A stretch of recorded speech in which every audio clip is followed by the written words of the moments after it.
Hey, if you've been watching my channel for a while, hopefully you've learned how to hit the ball longer and straighter off the tee, but nothing will drive your buddies more nuts as to follow it up with a great finesse wedge into the green so that you can get really close to the hole and just roll in an easy birdie. So right after this, let's talk about how you're going to get those half wedges, 3/4 wedges, control the distance, control the accuracy, and get closer to the hole.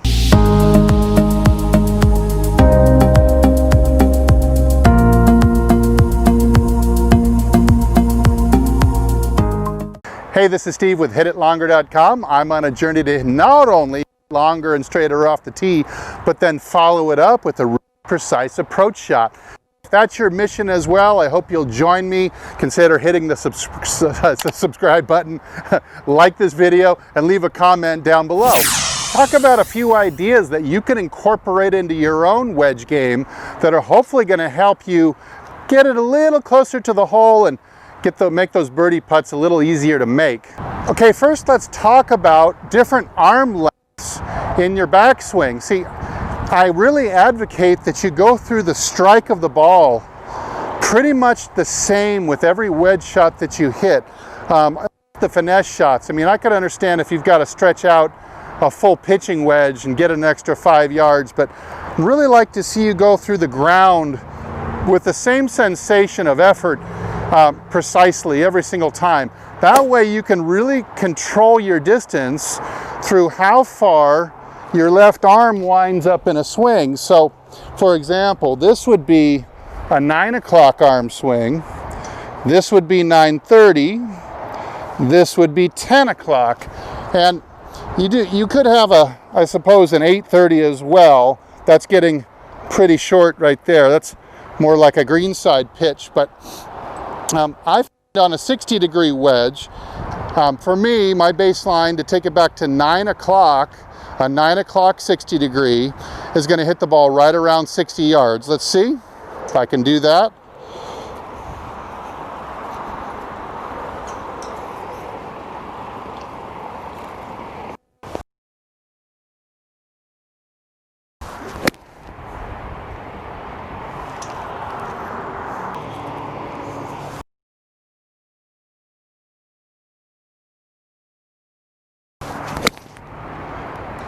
Now, if I wanted to go 70 yards with the 60-degree wedge, I would make more of a 9:30 swing, but I wouldn't necessarily hit it any harder.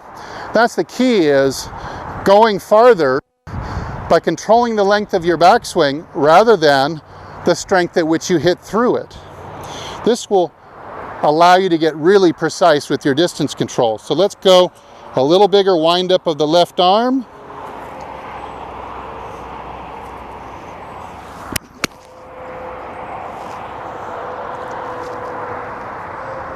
And there we have it right at 70 yards. Now I'm going through all of these balls at maybe a 6 or 7 out of 10. Keeping the speed going, but kind of at a cruising speed. Let's try now a 10 o'clock arm swing. Hopefully I'm gonna get it right to about here, and that should get me about 80 yards.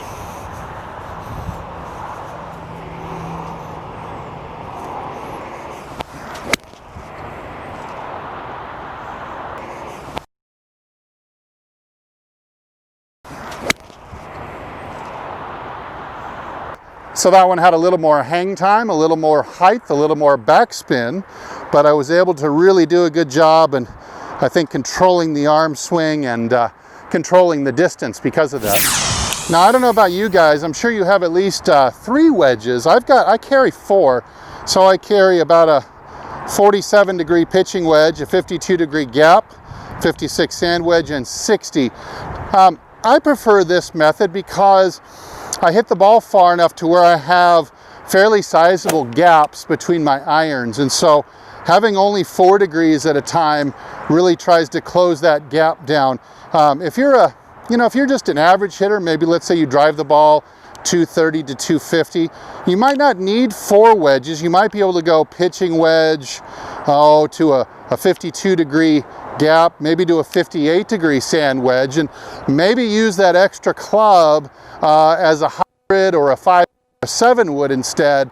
Something that's going to help you get the distance to the green that you need, because you're not going to have a huge gap. If you're only hitting your pitching wedge, say 100 or 110, you're only going to have a 10 or a 12 yard gap between that 52 and the pitching wedge, let's say. Now the cool thing is those 3 arm swings, those partial swings that I made, 9 o'clock, 9:30, and 10, you can make those on all 4 of your wedges. You can even technically make it on your 9 and your 8 iron too, and you're going to get a precise number every time that's going to be a consistent gap one club to the next. So I find for me, I have 4 degrees represents about about a 13 or 14 yard gap for me. So when I was playing, my sand wedge or my 60 degree would red line out at about 106. 56 degree would be about 119 or 120. Then I'd move on. The 52 would be about 133, 132.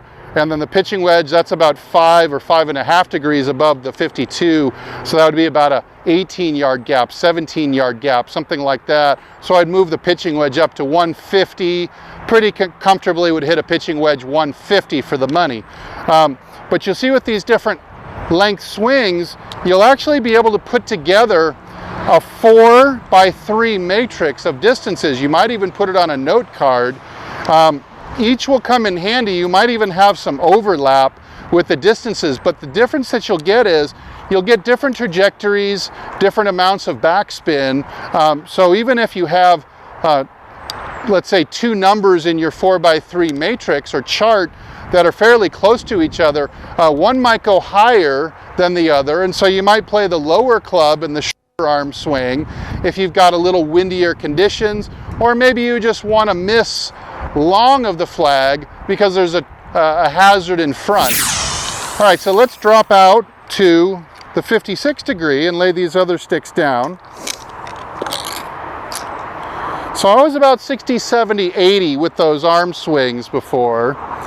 So this club, if we're going to add about 14 to it, so I might get about a 74 yard shot with this simple 9 o'clock arm swing. Let's see.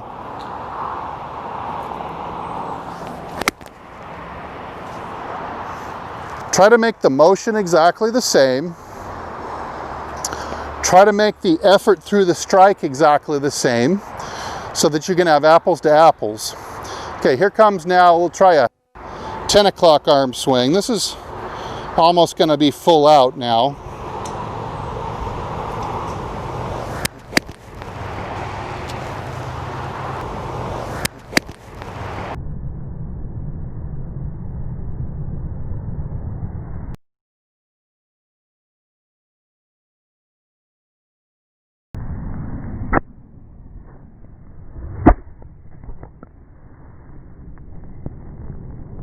Okay, there we had a shot of about 105.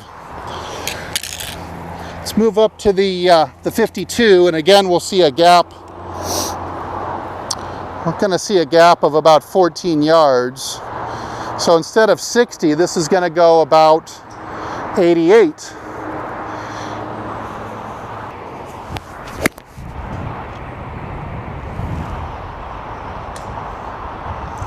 Boy, I think that would have been really close to being in the hole that time.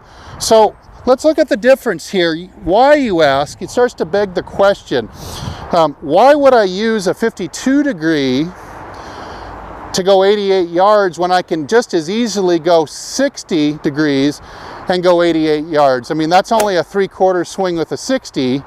Why would I cut it off and swing shorter and easier speed-wise with the 52? Again, it comes down to the trajectory you might need coming into a flag. If I'm using a 52 degree to go 88, I might be at number 1, I might be able to keep it under the wind better than a 60 degree. I'm also going to keep the spin down. So if I have a case where I have a green that's pitched towards me and I hit more of a big 60 degree, I'm going to hit it high with a ton of backspin. It might come down and not stay in its own pitch mark, which would be ideal to me, but it's actually going to suck back maybe all the way off the front of the green if it's pitched enough, or if the breeze is in your face. But if you really want the ball to just stick in a situation like that, let's say you have a little bit of a back to front tilted green and you have a little bit of a headwind or even a crosswind, you don't want to throw it up so high. Another ideal situation for this 52 going that far would be if I have a back flag in the back of the green and I don't want to hit it hard and risk going over the green just to be able to suck it back to the flag. I can actually get it maybe to roll a few feet forward if I keep the height off it and the spin off of it, which I will do by going at a 52 with less speed than the 60. I'm going to take a lot of the backspin off, the excess, and I might get it to roll forward several feet instead of sucking back, and that makes it a much safer alternative to hitting a shot to a back flag. Okay, so I've arrived at the pitching wedge now, and let's talk about, again, gapping it. Again, keep in mind that I'm going to be going through the ball. All my downswings feel exactly the same. The only reason I'm going to hit these any farther is, well, number one, I've got a different club, but I'm just going to make very, very subtle changes in the length of the backswing. So my pitching wedge should go exactly 60 yards farther than my 60-degree wedge with given the same swing. So that means that a 9 o'clock arm swing, which I'm just feeling like I'm getting to about here, is going to go right at 120. Let's test that theory and see if I can hit it really close to 120.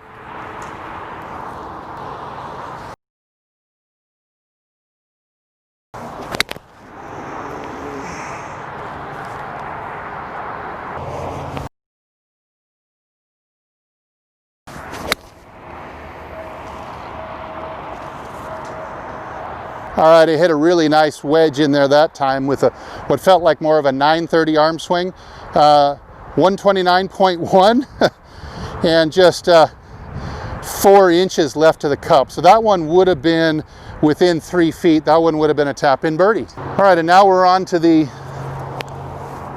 10 o'clock arm swing with the wedge. You can come up with any names you want for these. You can just find any comfortable half swing, 5/8 swing, 3/4 swing. Some of you might find that a 10 o'clock arm swing is about a 3/4 position. I don't care what you call them, but if you can come up with 2 or 3 different finesse arm swings that are less than full, and be able to and know how far all 4 of your wedges go with each of those 2 or 3 arm swings, you're really going to be able to dial those wedges in, not just hit the green, but really start hitting it around the cup more often. So 10 o'clock pitching wedge, we expect this to go more like 140.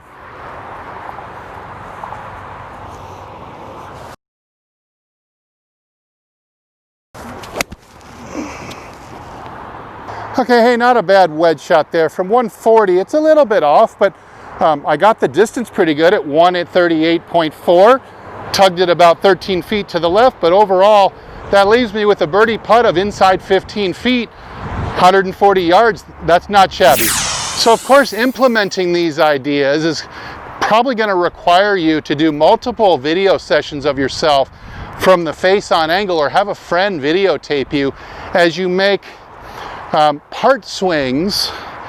You can pretty much remember where you went to each time, and then whatever that comfortable zone that's in, you can give it any name you want. I like to name it by arm swings, but if you wanted to go half, 5/8, 3/4, however you want to name them, A, B, C, doesn't matter to me.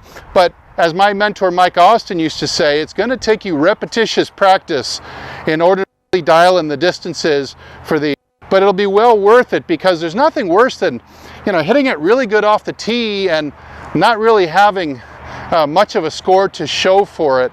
And the difference there is going to be, hey, what do you do with your approach shot?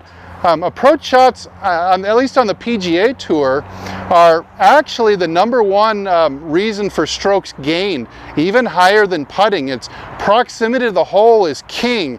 And so for you, that's going to make you a better putter, going to lower your scores, going to have you hit on the green more often, have double bogey and worse scores a lot less, almost eliminate them if you can have a good wedge game. So hey, I'm going to go back to it. Goodness knows my wedge game needs a lot more work if I want to get consistent. But hey, I either hope to see you in the next video or longer and straighter down the fairway and closer to the hole too.